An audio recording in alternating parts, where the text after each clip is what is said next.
श्री स्वामी समर्थ. तुम्ही कधी विचार केलाय का, आपण इतकी भक्ती करतो तरीही इतकी संकट का येतात? आज स्वामी समर्थांची ही कथा तुमचा हा प्रश्न कायमचा मिटवेल. एका छोट्या गावात एक तरुण राहत होता.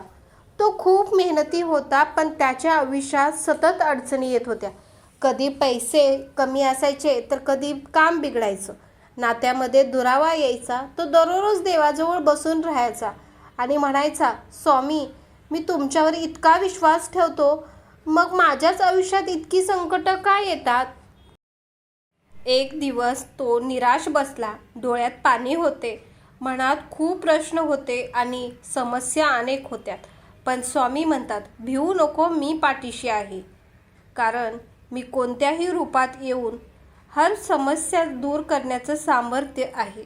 आणि तसेच झाले. एक वृद्ध माणूस त्याच्या जवळ आले. त्यांचा चेहरा शांत आणि एकदम नितळ होता. ते म्हणाले, काय झालं बाळा, एवढं चिंतेत आहेस? त्या तरुणाने सगळं सांगितलं.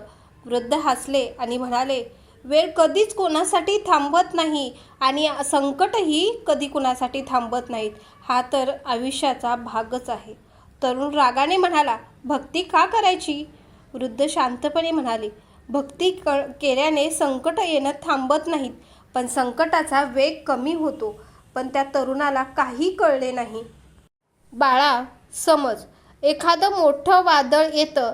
ते वादळ थांबवणं आपल्या हातात नव्हतं.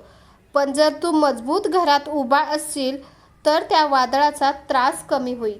तसंच आयुष्यातील संकटे म्हणजे वादळ आणि भक्ती म्हणजे तुझं संरक्षण. स्वामी समर्थावर विश्वास ठेवणं म्हणजे स्वतःला अशी शक्ती देणं जी तुला तुटू देत नाही. बाळा, तुझं दुःख पूर्ण संपणार नाही, पण त्याला सहन करण्याची ताकद नक्कीच तुला वाढेल. तरुणाच्या डोळ्यात पाणी आले, पण यावेळी दुःखाचे नव्हते तर समजुतीचे होते. तो शांतपणे म्हणाला, म्हणजे स्वामी मला वाचवत नाहीत, ते माझं संरक्षण करत आहेत? वृद्ध हसले आणि म्हणाले, जसं की जेथे तुझा हात जळणार होता तेथे फक्त बोटावर निभावलं. तीच खरी स्वामीची कृपा असते. म्हणून बाळा, कधीच असं समजू नकोस की स्वामी तुला सोडून गेले. ते नेहमी आपल्यासोबतच असतात. फक्त त्यांच्यावरचा विश्वास अतूट असायला हवा. वेळ कोणासाठी थांबत नाही, कारण आपल्याला कर्माचं फळ भोगावंच लागतं. पण कधी भक्ती आपल्याला कमजोर करत नाही, तर भक्ती आपल्याला मजबूत करते. जर स्वामीचा अनुभवला असेल तर श्री स्वामी समर्थ कमेंटमध्ये नक्कीच लिहा.